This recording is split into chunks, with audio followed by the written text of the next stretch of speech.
Hello friends, आज मु बनैबी कर्णाटकर special snacks recipe Mysore बंडा बा गुल्ली भाजी।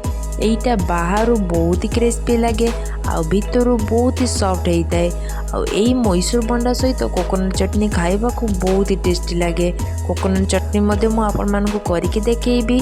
एटा बनैबा बहुत इजी। तो आसंतु रेसिपी स्टार्ट करिबा। नमस्कार, मु शुभश्री कुक विथ देवा चैनल को आपण समस्त को स्वागत करूची। मैसूर बंडा पाई मुझे नहीं 1 कप दही, तापर मुझे बेकिंग सोडा 1 टेबल स्पून नहीं मु तापर एटा भल भाव मु मिसई नेबी। एटी आपण माने हैंड स्प्रिंगर साहाय्य भल भाव मिसई नेबे जेमितिया दही रूट गोटे टिके झाँच रक आसी जिवो माने फेण रक आसी जिवो। एटी देखंतु मोर फेण आसी जाईची। नहले आपण माने 15 मिनिट पर्यंत एमिति हैंड स्प्रिंगर साहाय्य बुलाई चलतिबे दहीटार जते पर्यंत फेण न आसी जाईची। तापर देखंतु मु एटी देइदेली मैदा 2 कप देइदेबी। दहीटा को आपण माने जते भल भाव मिसैबे आम मैसूर बंडाटा परफेक्ट हबो। तापर मु एटी नेइची भुसुंगा पत्र माने करी पत्र आउ एटी नेइची कंचा लंका आउ अदा। एगुड़ा सबको मु फाइन चॉप करी नेइची। तापर मु सेई मैदार देइदेली। एटा को सब भल भाव मु हैंड स्प्रिंगर साहाय्य मिसई नेबी। एटी जमा आपण माने पानी देबेनी। मु एटी जमा पानी देई नै एमिति ही मु मिसई चलची।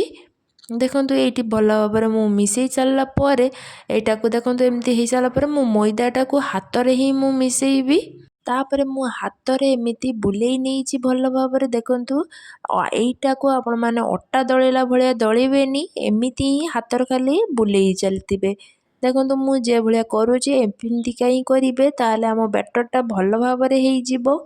एटी देखंतु मु एमिति बुलेई चलीची। आम बैटरटा एमिति ही रहबा दरकार, माने बैटरटार कंसिस्टेंसी एमिति ही रहबा दरकार। ताले आम मैसूर बंडाटा पूरा परफेक्ट हबो। देखंतु एमिति ही करि चलिबे, ना बेसी गाढ़ा ना बेसी पतला। तापर देखंतु एटी मु भल भाव मिसई सालिनी। एटी मते मिसैबा को 10 मिनिट टाइम लागिथिला। एई बैटर कंसिस्टेंसी पूरा रबर भलिया हबो।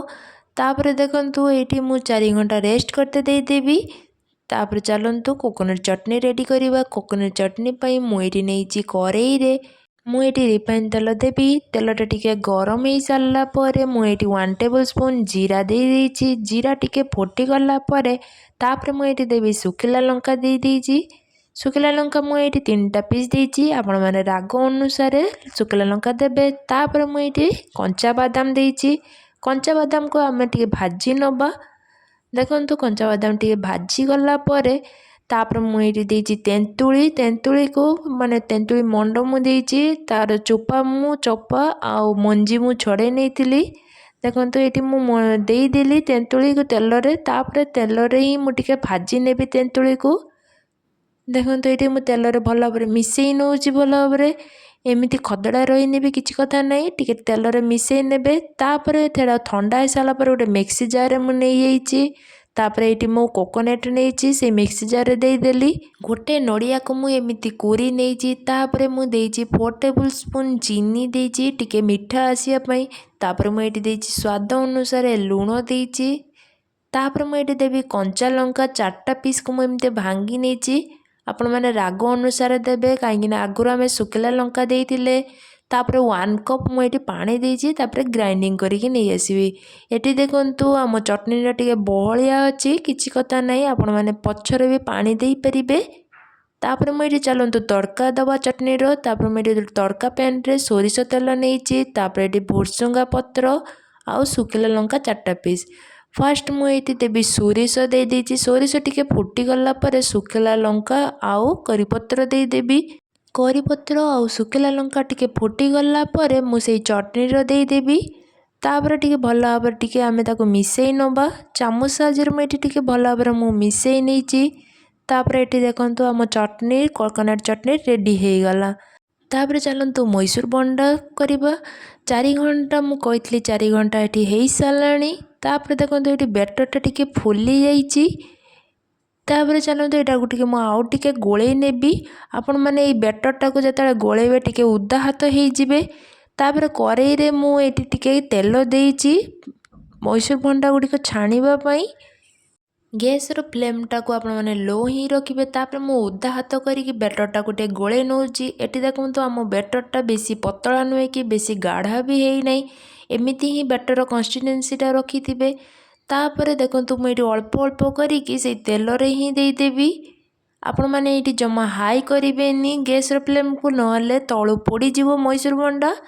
लो आंच रे ही मु सब देई देइची एटी।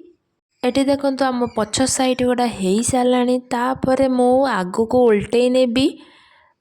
दी साइड आमर जतले कलर हेई आसीओ गोल्डन ब्राउन कलर, तापर मु एटा गोटे प्लेट को काढी नेबी। देखंतु एठी आमर दी साइड हेई साराणी। तापर मु एटा को तेल को छांकी की गोटे प्लेट को काढी नेइची। बाकी जतिकी बेटरटा थिला तापर मु से तेल रे देई देबी। आपण माने टिके टिके पानी हाथ हेइकी देबे, नहले ए बेटरटा शीघ्र हाथ रु छाड़ेनी। तो एमिति ही टिके पानी हाथ हेबे, तापर तेल रे देई देबे, शीघ्र छाड़ी जिवो।